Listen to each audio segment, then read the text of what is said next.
Good afternoon, everyone. Thanks for joining us on our first ever Iconic Talk speaker series, our virtual edition. I hope everybody, and again, apologies for last week and our technical difficulties, but hopefully we got it all figured out and everyone can hear us fine, and we'll be able to see Ryan fine in the PowerPoint. So hope everybody enjoys the break today and takes at least one thing away that'll hopefully make your day better. So our plan is to put these on every couple of weeks virtually, and then moving hopefully in the fall to a live speaker series.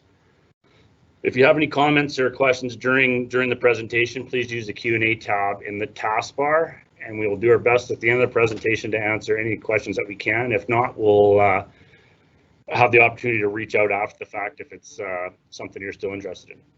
So a little background on our speaker today, Ryan Walter. Ryan captained the Canadian World Junior team to a bronze medal and competed that year with a little-known player named, or little-known 16-year-old at that time, Wayne Gretzky. So Ryan then moved on to a successful 17-year career playing with Montreal, Washington, and Vancouver, taking home the cup in 1986 against the Calgary Flames. Don't worry, Ryan, we won't hold that against you.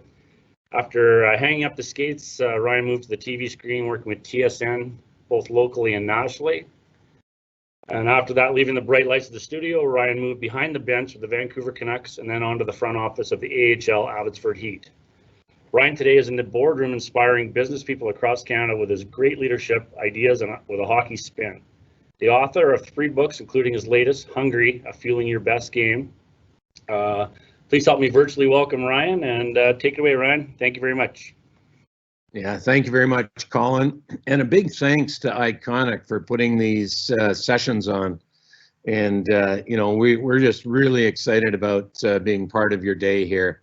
So when you think of sort of this idea of leading me and then leading others, that's really the concept here that we want to talk about today. And, I'm reminded of a question I used to get all the time.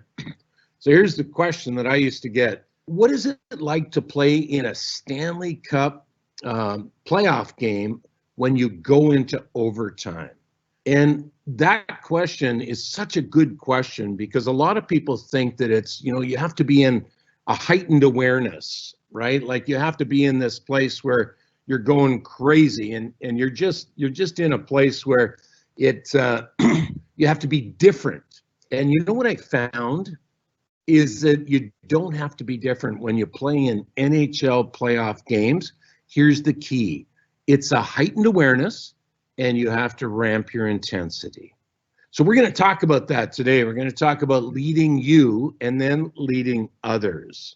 Do you think we'll have NHL hockey in certainly, I'm not sure that it's even going to happen in August, but had to bring you a little bit of video. So I know a lot of people are missing hockey. You put up with the video here. So this is me a lot of years ago, and so I'm you're going to see some probably a little bit of games against Calgary here. Let me go back there just a sec. I'll get you that. I'm going to go back one and let it go.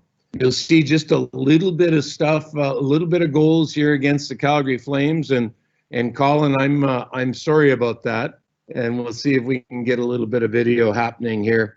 Just a little bit of a lag. There it is. So that's the old Montreal Forum. There's the odd bump there that you're going to see. That's I played, but as Colin mentioned, between 1978 and 1993. So it was in the 80s mostly. So yes, I did play against a pretty good player by the name of Wayne Gretzky, and that's every goal I ever scored right there. So that's enough of that. Enough of that.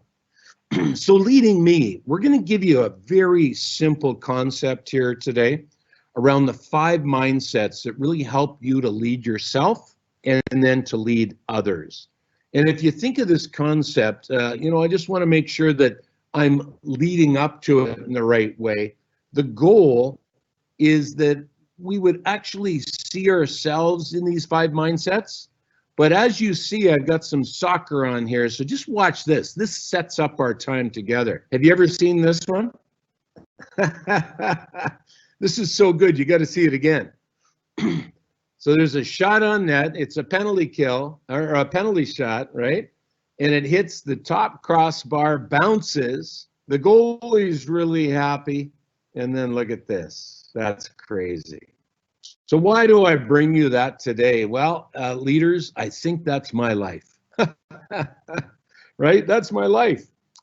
Number one, and I'm going to challenge you today, and I think you're up to the challenge, right? You and I got to stay in the game. Would you agree that we're going through a bit of a hard game right now? This is a very uncertain time, not easy for people. And I want to really just sort of challenge you as I challenge myself. We want to stay in the game. Number two, leaders, we want to take shots on net. All right, I hope you'll, maybe even after this session together, we'll take some new shots. And then number three, would you agree with me? That's how you make the NHL. You put your reps in, and eventually the bounces go your way.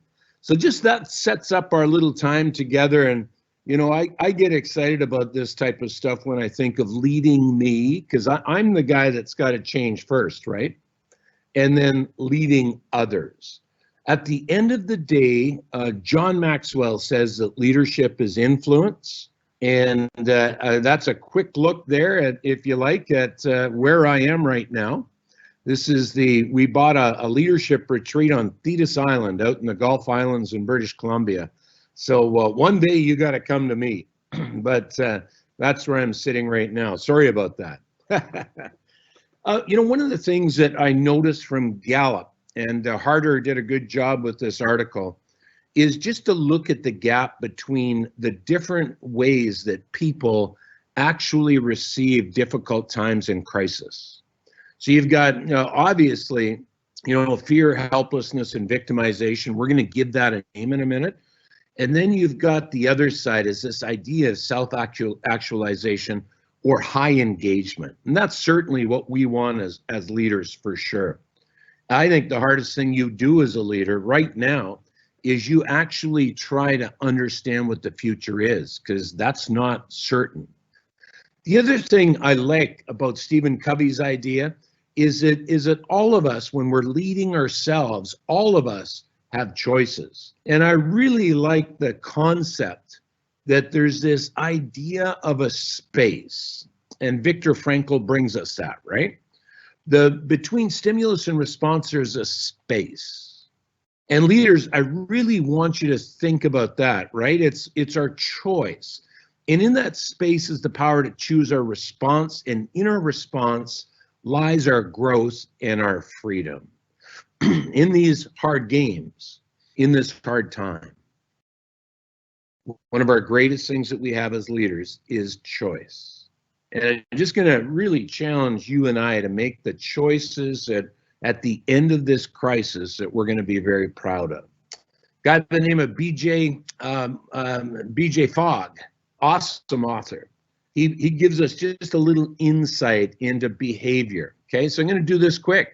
He says that with all behavior, now some of your people are working at home, some are working off-site. So how do you know what behaviors are happening? All behavior, Fogg says, need to include motivation, ability, and prompt. And I want you to think about that as you lead other people, okay? Motivation, ability, and prompt. So those must be together to create any kind of behavior. Give you a quick example. When I was playing hockey, I was highly motivated. I had a little bit of ability, and you didn't have to prompt me at all. I couldn't wait to get on the ice. So there's your example. Obviously, the other side of that is true too, isn't it? So this word is something that we're going to really focus on for the next 10, maybe 15 minutes. And metacognition means thinking about thinking. Let me ask you a big question, and maybe write this one down. How do we, let me be inclusive, how do we as leaders ethically shift the thinking of our people? Okay? That's really going to be the thing that we hang on. How do we as leaders ethically shift the thinking of our people? And metacognition is actually what science calls thinking about thinking. This is where you get your people thinking about their thinking. Here's our model, folks. This is our brand new model. This will be our next book. And this is our thinking tendencies model. I'm going to run you through it quick. I wanted to give you something new today to just think about, and maybe something that would create awareness for you as a leader as you lead yourself and then as you lead others through this hard game. All right, you got positive thoughts, you get negative thoughts. This is a very simple model. You've got past thoughts, you've got future thoughts. So this is the context, leaders, that we're going to sort of hang these 5 mindsets on. And if you get a chance, could you in the bottom left actually put the words in? I'd like you to have 5 new pieces of language today. Could you put in the words past negative thinking? So what is past negative thinking? Well, you know, if you and I were together and we were in a half day or a full day session together, I'm sure you would tell me that past negative thinking is, well, things like blame and things like regret and things like disappointment. Maybe fire those words in as indicators. So past negative thinking long term is not the place that we want our people, right? And it's not the place that we want to be as a leader. But can I just balance the model, leaders? Past negative thinking is not all negative, right? As a matter of fact, past negative thinking, if you want to think in terms of hockey or NHL hockey, past negative thinking is what we call video. You take the kid's last 20 shifts and you put it on the computer on a USB stick and you look at the video of his last 20 shifts and you say, what were you thinking there? You see, past negative thinking in the context of learning can become very productive. So I'm not bringing you a positive thinking model or a negative thinking model. I just want you to be aware and understand the 5 mindsets that drive your performance and drive your culture's performance. So past negative thinking is very interesting. Not all wrong, right? But just in that place where, you know, we're not in the energy that we want to be during this time. So the second area that we want to talk about in the bottom right, could you write in future negative thinking? You know where this model is going now. Future negative thinking, put in the indicators, fear, you know, put in the indicators, worry, anxiousness. You know, future negative thinking is an interesting one. This is where we lose the Stanley Cup before we participate. This is where your teenager loses the job before they interview. Future negative thinking is where your sales team lose the sale before they get on the phone. So future negative thinking is fascinating to me. And this is where athletes get stuck. And I'm just going to put out there that I think this is where executives get stuck. We look at what won't work, right? And that's not wrong. So let me balance the model again. This is not all wrong. As a matter of fact, leaders, the higher we go in our leadership development, our leadership position in the company, the more we push you into future negative thinking. These are called contingency plans, right? These are the places that we have to go as a leader. But here's the key, leaders. I think a top 5 leadership skill in 2020 is this. It's also a principle, is that your people emulate your energy. One more time. Your people emulate your energy. So here's the point. If you live in future negative thinking or past negative thinking, let me ask you the question, long term, how's your energy? You can feel it, can't you? So the goal here is not to be not negative. No, there's a double negative. The goal here is to be negative and then shift. And one of the things we're asking executives to do is to isolate the energy, right? Isolate that. Like actually actually go into past or future negative, and then put a timer on it and get out of there, because we know that that's going to affect our energy. One little thing on energy, I just want to leave you during this time of, you got Google, you've got Microsoft, you've got, Zoom, you've got all these platforms that we're doing work over right now. I want you to be highly aware of your energy, because on these platforms, all people can see is your upper body, your face, and your face is the way that you transfer energy. Isn't that crazy? All right, in the top, up here in the top left, just fire in the word, the lingo, the language, past positive thinking. Okay, I want to live there for a little bit. Past positive thinking is so important, isn't it? So past positive thinking, leaders, is where we look back on our wins. As a matter of fact, past positive thinking at the NHL level is great goals. It's video of positive shifts. And one of the great opportunities of your leadership in your company is to, during hard times, look back at what worked. By the way, this gives your people great context to move forward. If you're as a leader, if you can go back and you can look at the last 2008, you can look at 9/11, you can look at other crises that you not only came through, but then you thrived afterwards as a company. Those are great stories to tell right now, to give people the context to actually move. Okay? Top right, future positive thinking. It's a powerful place, isn't it? And we want you to start to think about how can you integrate future positive thinking into everything that you do, okay? How much of our time, should this be the 80-20 rule? 80% of the time in what we call above the line thinking, what we call the offensive zone versus the defensive zone. And then finally, in the middle there, you've got the flow zone. And we really like this idea of finding flow. The world of sport calls it playing in the zone. That's right in the middle circle there. But the world of science now calls it flow.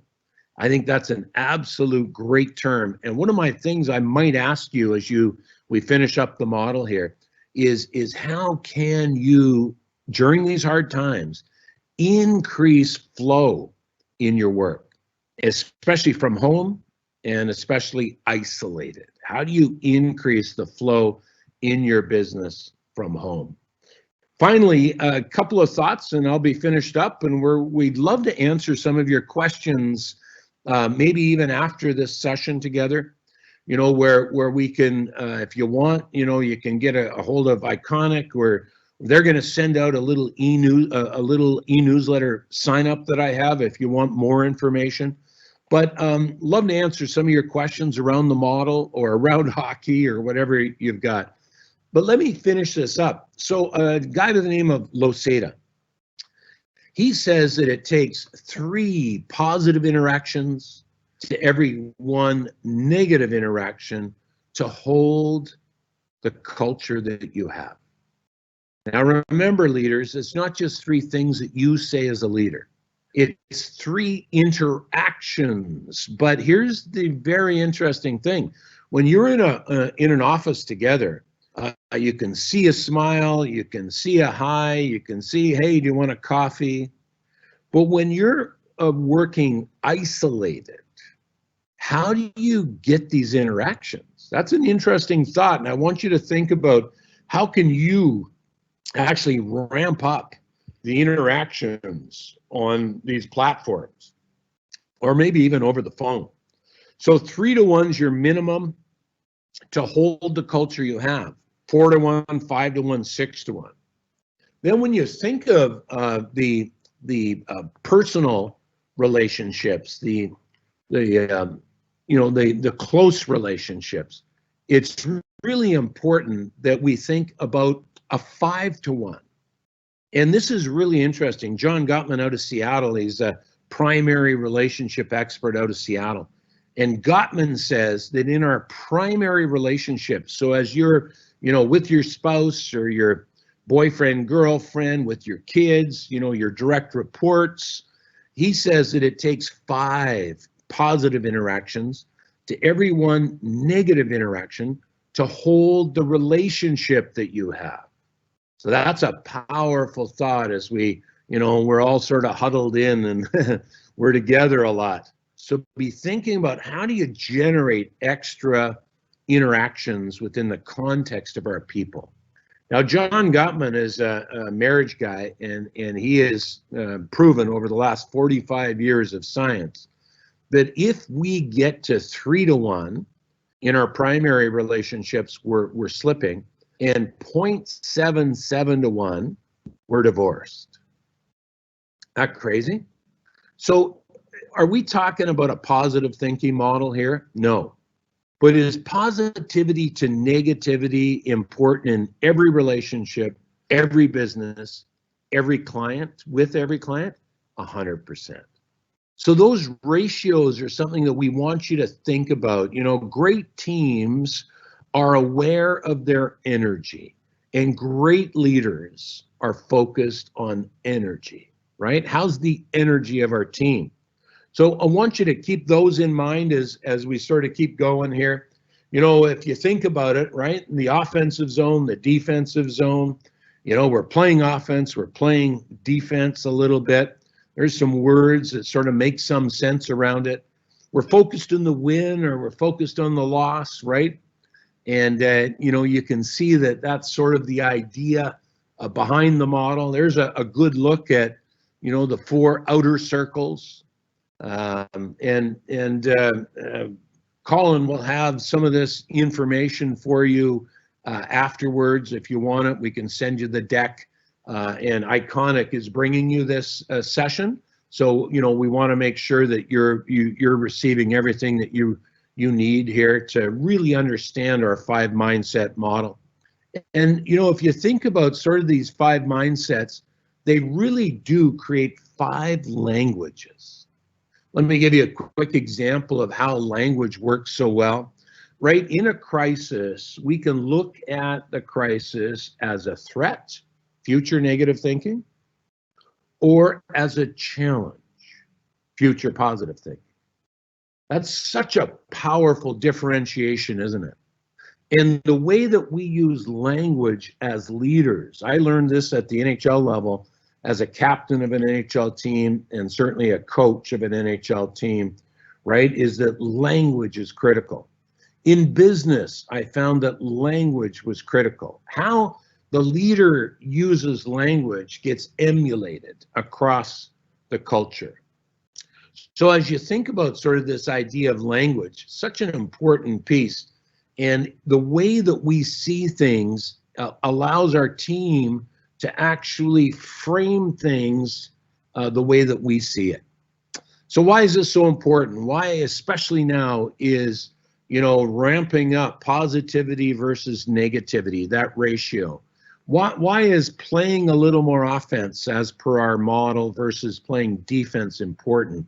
Well, there's a good look. 235 academic studies have sort of come together to say that if we could shift a little bit more to positive than negative, neutral, or stressed, we can increase productivity by over 30%. Isn't that crazy? If you think about just even the sales idea, right, where you can get sales up by 37%, that is crazy. And then I always chuckle about doctors, right? If you have to go to your doctor, although none of us are going to our doctor right now, when you do go to your doctor, make your doctor happy. Isn't that crazy? That's a crazy thought. So I'm just going to quickly go over the flow zone, and we'll be finished up here. So the 5th mindset we call the flow zone. And I want to go a little deeper here, because I think this is where really science and sport and business collide, right? How do you increase flow in your business? That's a question I'd love you to think about. And how do you protect flow in your home offices? In other words, how can you go into this place? As you can see on the model, it's not past thinking, it's not future thinking, right? It's in the moment, right? We're in non-conscious thought. So what does flow look like? You know, we want to sort of just end up here with this idea of flow. And here's the 5 factors of flow. So 100% focus, total inner clarity, timelessness, intrinsic motivation. I don't have to be told to do it, and complete serenity. Now, you know, it's interesting as you look at where flow is in the context of the model, right? Flow's right in the middle.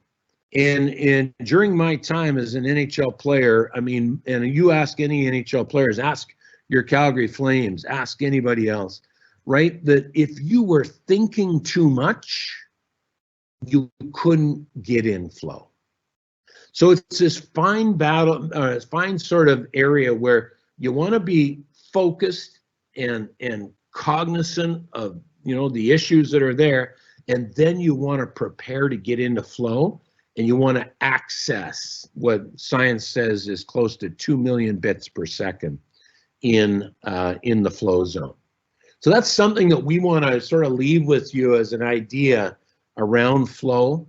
Those 5 mindsets, one more time: past negative thinking, bottom left; past positive thinking, bottom right. I'm sorry, past negative think. Let me do it again. I'm just going to go back to the visual. So past negative thinking, bottom left; past future negative thinking, bottom right. Then you got the past negative thinking up past positive thinking in the top left.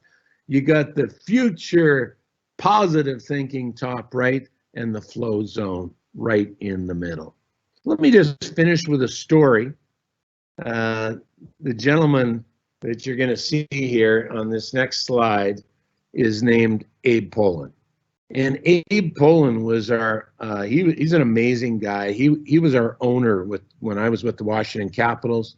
And during my time with the Caps, I got to know Abe really well. I was his captain. But, you know, isn't it funny? I got traded to Montreal, and I never thought about Abe for the next 15 years. One day, out of the blue, my tummy says, call Abe. Have you ever had that? So I called Abe. He said, Ryan, why did you call today? I said, Abe, I don't know, but my tummy says call Abe. And Abe says, wow, that's amazing. He said, because tonight I'm winning the Entrepreneur of the Year award for Washington, D.C. I said, Abe, congratulations. I said, Abe, you're going to receive a trophy. That means you're going to give a speech. I said, Abe, what are you going to talk about? He said, Ryan, it's funny you were going to ask that. He said, because I'm going to tell one story and sit down. And I said, Abe, I'm salivating. You got to give me the story. He said, I'll tell you the story.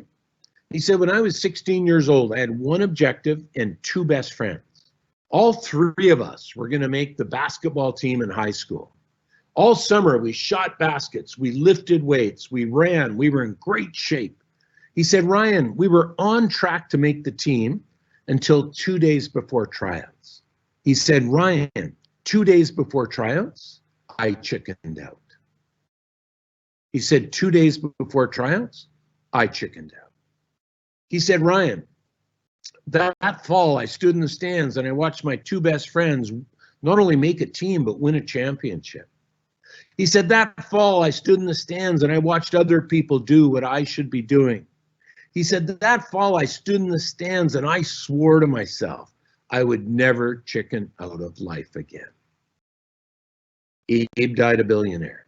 Not the money's everything. But when I think about that situation with Abe, here's what I'm most proud of. Abe chose, when he was in the defensive zone, to shift. He brought his energy, even though he didn't feel like it, into a place where he would create solutions and not dwell in negativity. Great example of understanding energy, understanding mindset, and shifting. Well, I want to thank you for our time together. 5 mindsets, right? 5 pieces of language, 5 new pieces of awareness that we want you to think about this week so that you can rocket your business. Colin, back to you, buddy. Thank you very much, Ryan. That was awesome. Lots of great tidbits in there. I think all of us as leaders and people in Calgary right now can use. Definitely want to get in that forward zone for sure. And again, Ryan, much thanks, and sticking with us. That was a great presentation, and we look forward to hearing from more of you. And everyone that attended today, will send off a brochure for you, so you can either join Ryan's monthly e-letter, or you can also get a PDF copy of his book that he's graciously offered, his latest book, Hungry, Fueling Your Best Game. So watch for that. And again, thank you very much to Ryan, and I hope everyone has a great day and took something away from today. All the best. Take care. And Ryan, sorry, we didn't have any questions today, so if any come in after, we'll definitely get them off to you. Perfect. Thanks, Colin. All the best. Take care, guys.